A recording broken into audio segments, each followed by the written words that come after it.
Olá, queridos alunos. É, Nós vamos falar um pouco sobre romantismo. O romantismo compreendeu o período entre 1836 a 1881. Como eu já disse para vocês, o Brasil sempre nós fomos imitadores de Portugal. Então, o romantismo iniciou em Portugal e depois veio para o Brasil com as mesmas tendências. Então, o romantismo é todo um período cultural, artístico e literário que se inicia na Europa no final do século XVIII, espalhando-se pelo mundo até o final do século XIX. O berço do romantismo pode ser considerado três países: Itália, Alemanha e Inglaterra. Porém, na França, o romantismo ganha força como em nenhum outro país. E através de artistas franceses, os ideais românticos espalham-se pela Europa e pela América. Apesar que foram portugueses que trouxeram para nós, né? Assim, mais vivamente. Os antecedentes históricos, o romantismo foi o primeiro movimento literário da era denominada romântica ou moderna. Surgiu na Inglaterra e na Alemanha na primeira metade do século XVIII. As principais ideias românticas ganharam mais impulso a partir do advento da Revolução Francesa, em 1789, e se difundiram pela Europa e pelas Américas. As transformações revolucionárias atingiram todo o segmento social, econômico, político, filosófico e artístico-cultural. A humanidade acompanhava mudanças profundas e fundamentais para a formação de uma nova identidade mais idealista, o que possibilitou o desenvolvimento da estética romântica. Bem, eu quero lembrar vocês que a literatura ela não pode ser separada da história. A literatura ela marca moda, cultura, marca acontecimentos sociais, econômicos, políticos, filosóficos. Então, ela é um contexto dentro da história, né? E ela não pode ser desassociada. A história ser uma, a literatura outra. Não, está dentro do contexto histórico. Fatores históricos decisivos para as transformações dos séculos XVIII e XIX. Então, a queda dos sistemas do governo tirânicos, né? Então, a burguesia começou a ter uma ascensão, né? Aqui, nas artes, na literatura, na política, no contexto social, os ideais de liberdade e igualdade, né? Esses ideais vindos também da França, depois da Revolução Francesa, tomou uma proporção muito grande. A formação de uma mentalidade nacionalista, a consolidação do pensamento liberal, a Revolução Francesa, a Revolução Industrial Inglesa, a Declaração Universal dos Direitos Humanos. Tudo isso aqui está dentro do contexto histórico, onde também houve essa transformação. Né? A literatura ela passa por escolas literárias, como vocês viram no primeiro ano, algumas escolas literárias, ela muda, se transforma, mas não é do dia para a noite falar, não, hoje é barroco, amanhã é renascimento. Hoje é renascimento, amanhã é romantismo. Não. Ela vai entrando no contexto que está acontecendo na época, né? Os ideais, o pensamento, né? Daquela escola vai adentrando. Então, as características românticas, as principais características, nós podemos falar valorização dos elementos populares, surgiu em relação à burguesia e o romantismo e objetivava o quê? Retirar o privilégio da elite aristocrática. Intensificaram-se os temas ligados à vida urbana, incentivou o público a participar das manifestações culturais. A imaginação criadora também é uma característica romântica, que é a libertação da arte, agora afastada das rígidas regras clássicas, liberdade para a forma e para o conteúdo, criação de mundos imaginários nos quais o romântico acreditava. Então tirou aquela coisa, aquelas rígidas regras clássicas e passou a ter mais liberdade, mais imaginação. Bom, outra característica marcante no romantismo é o nacionalismo. O louvor e a exaltação da pátria resgatava as origens de cada nação, valorizava os elementos da terra natal, os bens, as riquezas naturais, as paisagens naturais, exaltava as personalidades, os heróis da história, os valores gloriosos da pátria. No Brasil, houve a valorização do passado colonial. O índio foi tomado como herói nacional, repleto de glórias que só existiram nos ideais românticos.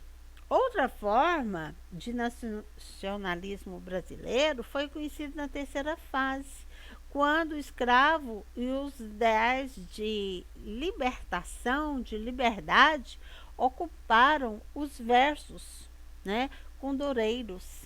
Nosso maior representante foi Castro Alves, na terceira geração.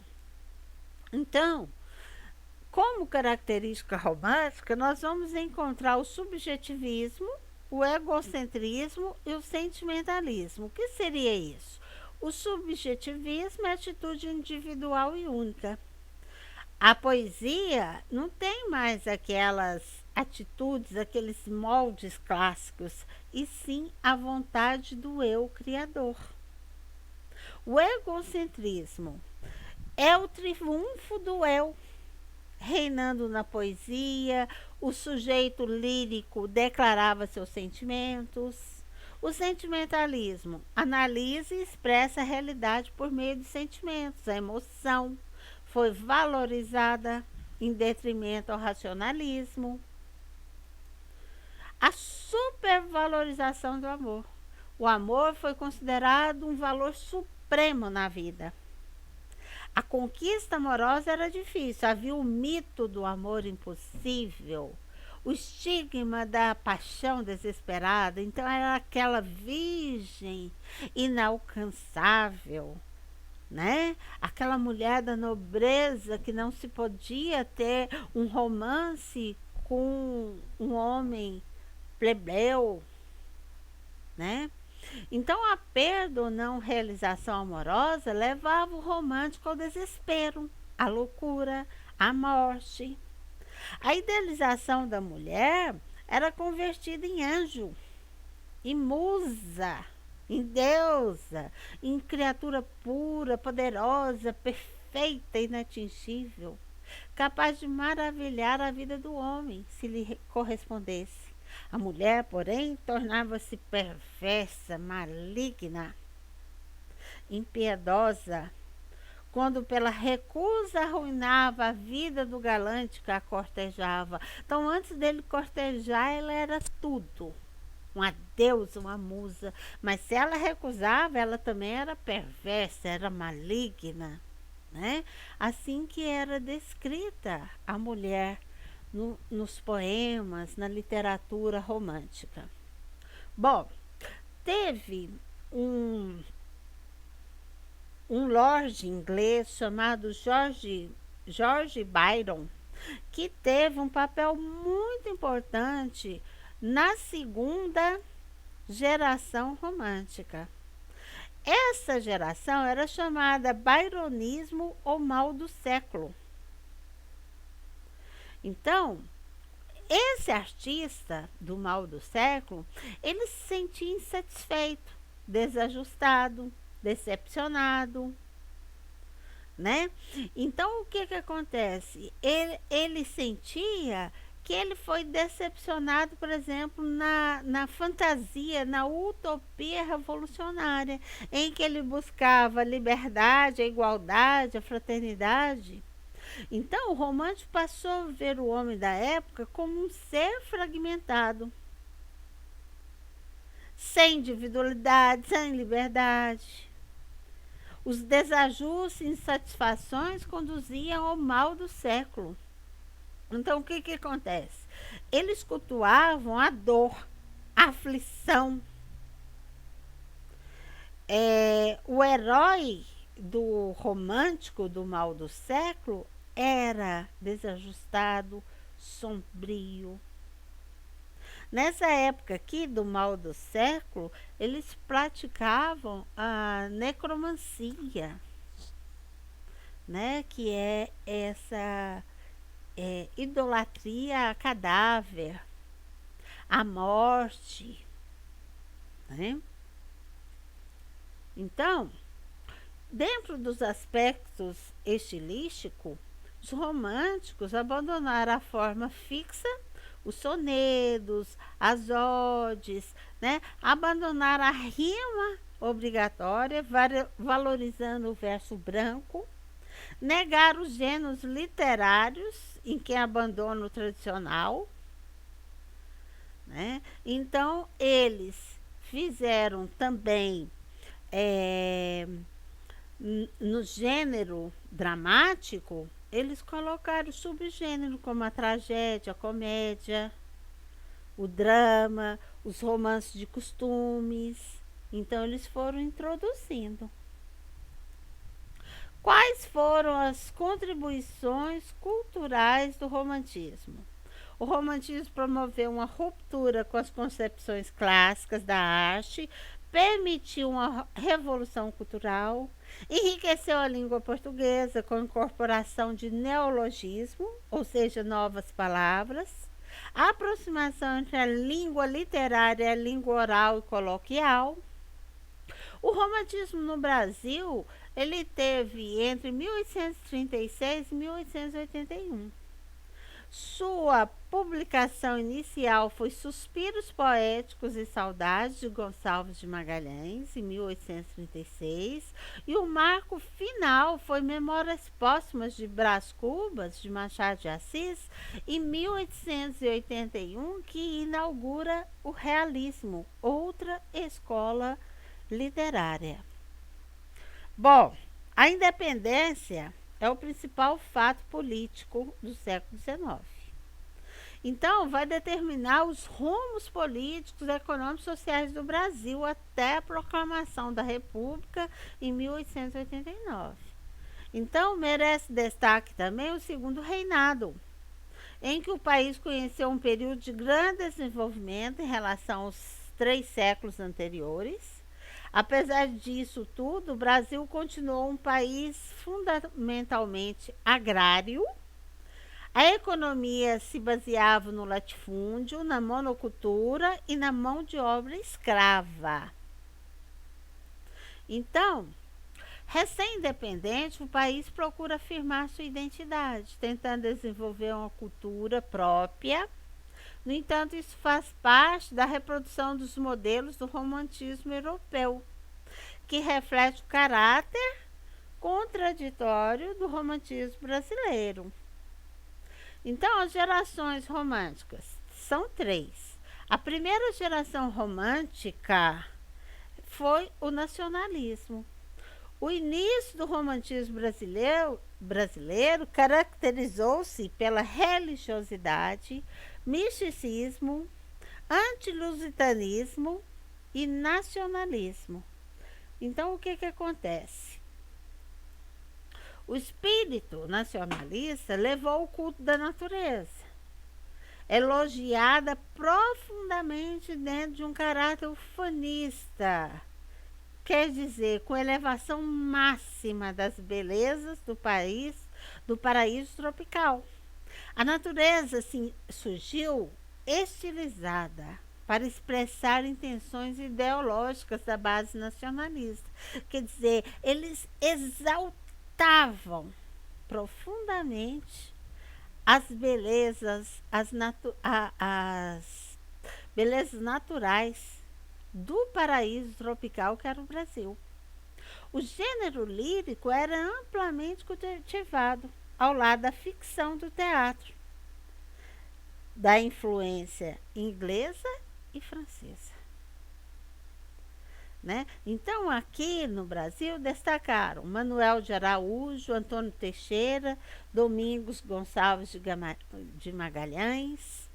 A segunda geração também foi o baironismo ou ultrarromântico, também chamada pelo mal do século. Ela foi contaminada pelo mal do século por causa do individualismo, negativismo, pessimismo, insatisfação com o mundo, angústia, desespero, crise existencial, que tinha uma herança lá do barroco. Nessa fase, o sentimentalismo e a emoção romântica atingiram o auge absoluto. Havia a influência satânica do poeta inglês Lord Byron. Tem o seu maior exemplar brasileiro no Alves de Azevedo, em sua obra. Alves de Azevedo morreu muito novo. Esses poetas da segunda geração, eles morriam muito novos.